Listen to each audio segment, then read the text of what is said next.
Hey guys, it's Ted Bogert with the Ted Show.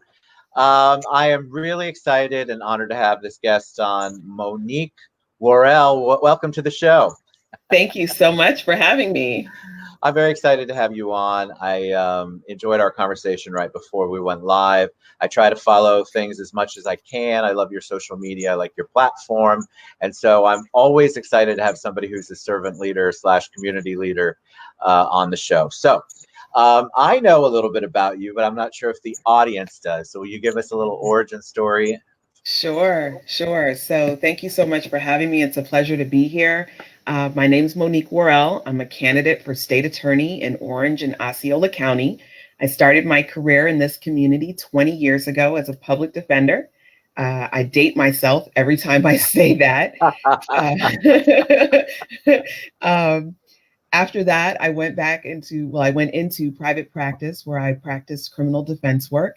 And then I was recruited by my alma mater, University of Florida College of Law, go Gators, Go to come Gators. back, go Gators, to come back as a law professor.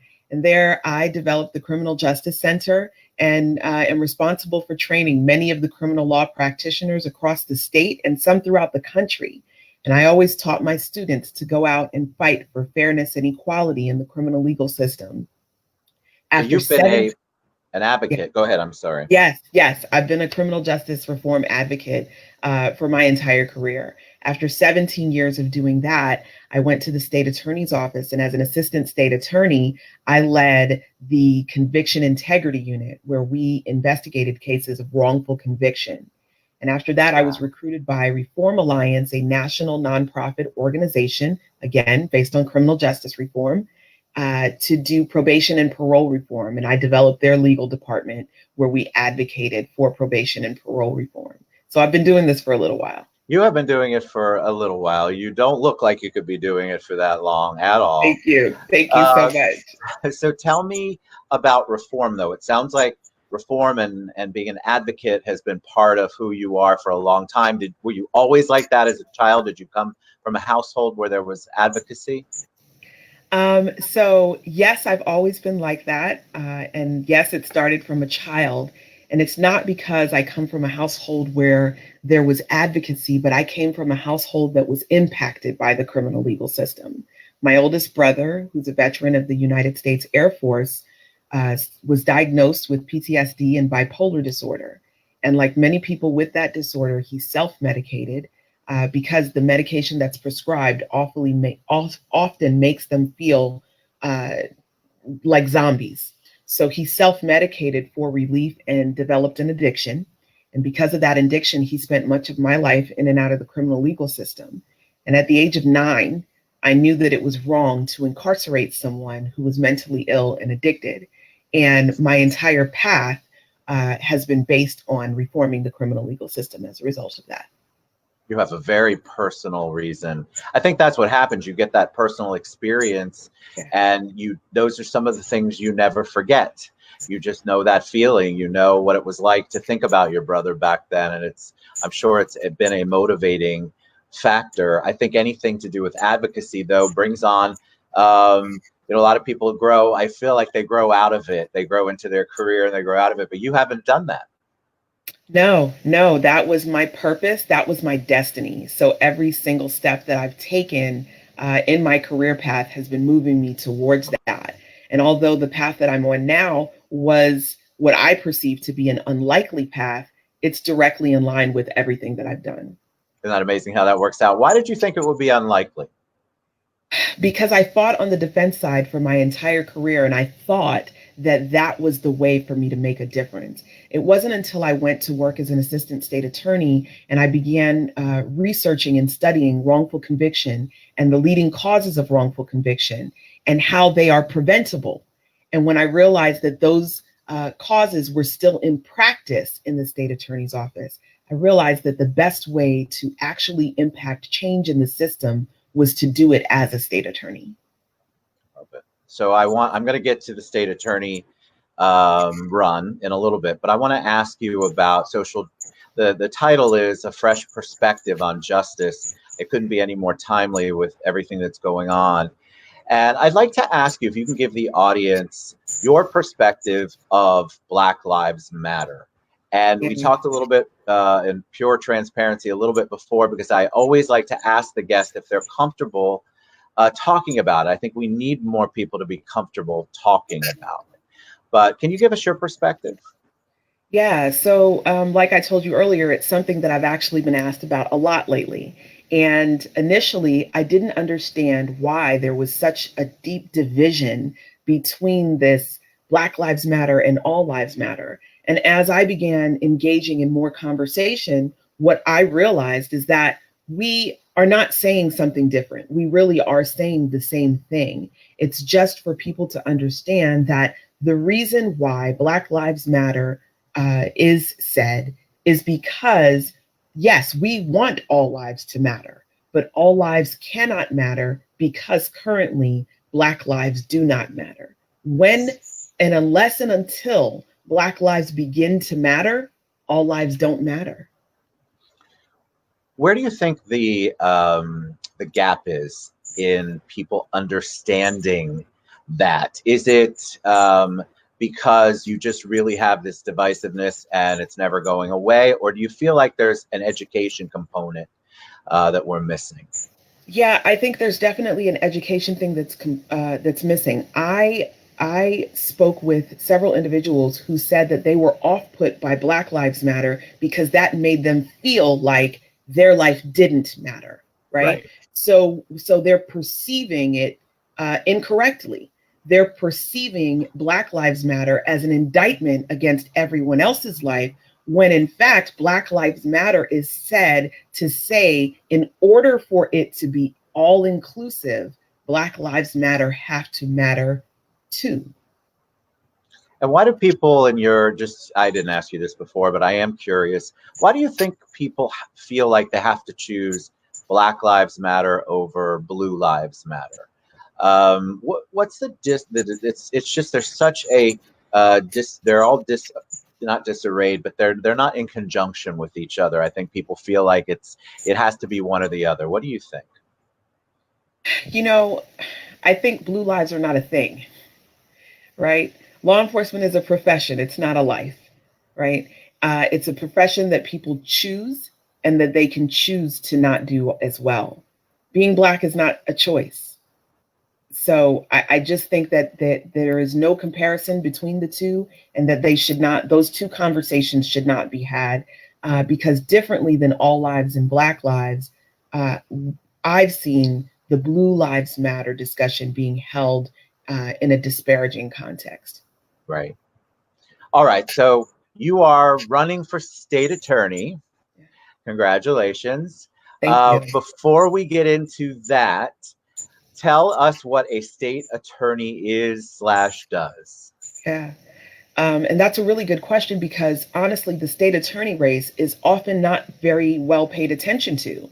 And that's because a lot of people don't know what a state attorney is or what a state attorney does. I've had a lot of people say, "So you're running for the state attorney for the state of Florida?"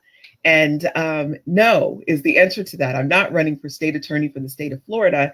The person who is the attorney for the state of Florida is called the attorney general, which is very different than the state attorney.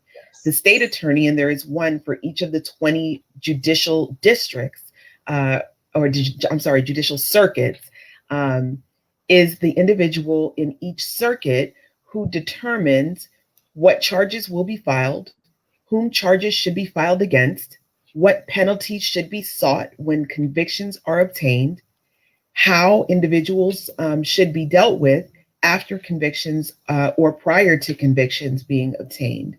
And the most real example of this I can give is in the recent cases with George Floyd and Ahmaud Arbery, the individuals who were recently murdered. It was the state attorney who made a decision to charge those individuals or to not charge those individuals.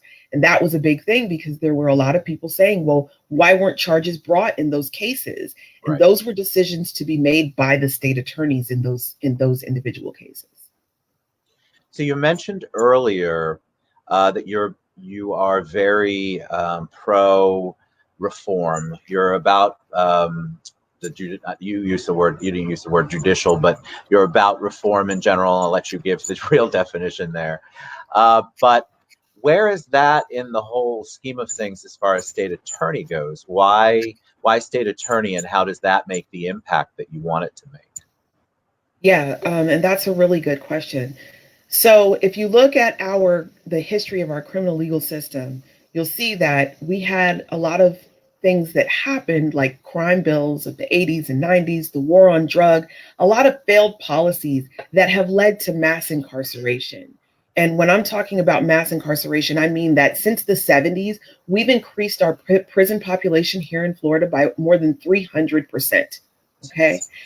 We currently have a prison budget of more than $2.4 billion, right? And a great percentage of the individuals that we have in our prisons are nonviolent offenders. They're there for drug and property offenses. So reform says that that's wrong. We shouldn't do that, that we're destabilizing our communities because we're taking people out of the community who could be contributing members of society if they were given a chance. Reform says we're going to look at the root cause of why people offend and try to address the root cause. So if someone has mental illness, prison isn't going to solve that. If someone is addicted, prison isn't going to solve that. And especially in those two occurrences, what prison does is exacerbate the problem because now we have traumatized individuals who are already suffering. And in 3 to 5 years, when they return to the community, they will likely be violent because prison is a violent atmosphere. And in prison, you are either victimized or you are the person who is doing the victimizing. So we want to keep people out of prison who don't belong in prison, who doesn't belong in prison, people who are not a danger to the safety of society. So by keeping those individuals in the community, we create vibrant and stable communities. We boost our economy because we have more individuals who are working and less people, less families who are in need of resources because they have the stability of resources in their households. And we decrease recidivism because if we're actually getting to the root cause to begin with, then those individuals will be less likely to reoffend. So that's reform and what it means to me. And you do that through the state attorney's office because it's the state attorney who does, like I said, decide who to charge, what charges to bring, and what sentences to seek. So you can establish policy. You can establish policy that, or you don't have, you can change the way people are charged, what they're charged for, who goes into the system, or where they go within the overall giant system. I did not know that. So you can actually help change the way that that is done, which will impact people. What about the people in there? I get a lot of questions about that. What are your thoughts on the people who are serving terms for nonviolent? There's a big debate over that, a big debate. Should they be let out early? Is that something a state attorney does? Educate me, because I actually don't know. So there was legislation just recently to address just that, to let out people who are nonviolent offenders, to let out people who are over the age of 55, because research shows us that a lot of times crime it reduces with age and people age out of crime or criminal behavior. And that legislation unfortunately failed. So what I cannot do at state attorney is legislate. I can lobby to the legislatures to change the laws, but I cannot legislate. All I can do is impose policy on how my office will enforce the laws that are currently in effect. I love that you chose that and it wasn't the path you thought, because I think that's what is so unique about the story. You went with the path because of what your beliefs were and your advocacy and your heart. I think a lot of people would like to follow in your footsteps. You've done a lot of work in the community. What do you think about the relationship between the state attorney and the community, and what kind of things do you want to do as state attorney? So As I mentioned earlier, I spent 17 years as a professor at University of Florida. And what that means is that education is part of my fiber. And what I'd like to do is do a lot more with educating the community on their rights and responsibilities as citizens, educating the community on community resources that can assist them, assisting victims, even those who we don't end up prosecuting the offenders in their cases. That doesn't make them any less of a victim. So connecting victims with the appropriate resources so that they can become whole. I love that. As a defense attorney, I understand the intersection between victims and defendants, meaning that today's victim can end up being tomorrow's defendant. That's just the nature of the system. So ensuring that those individuals have access to services instead of criminalizing everything and using incarceration as a one size fits all response to the offenses in our community. So are you feeling that we're really on the I had somebody ask this before we went live earlier in the week. Are you feeling that we are on the cusp of a real revolution as far as advocacy, social justice, justice in general? Are we really on that path, or is it a lot of smoke and mirrors right now? I hope we are. I hope we are. And it's going to be highly contingent on us, on who we vote for. Because if we continue to vote for people who are doing the same thing, then we're going to get the same thing, right? Insanity is defined as doing the same thing and expecting a different result. So if we continue to vote for people who have done the same things that have proven to be ineffective, then we're not going to have any change. But if we put new people in place who will do things differently, then we have our greatest opportunity for change. Great. All right. So I asked this of everyone who's on the show. What have you done personally, not work related, to keep your sanity, your groundedness, your mental clarity up during COVID and during all of this lockdown, not lockdown insanity we have been going through? I get massages. Nice. I get massages. That massages help keep my sanity. And we are living in a very insane time.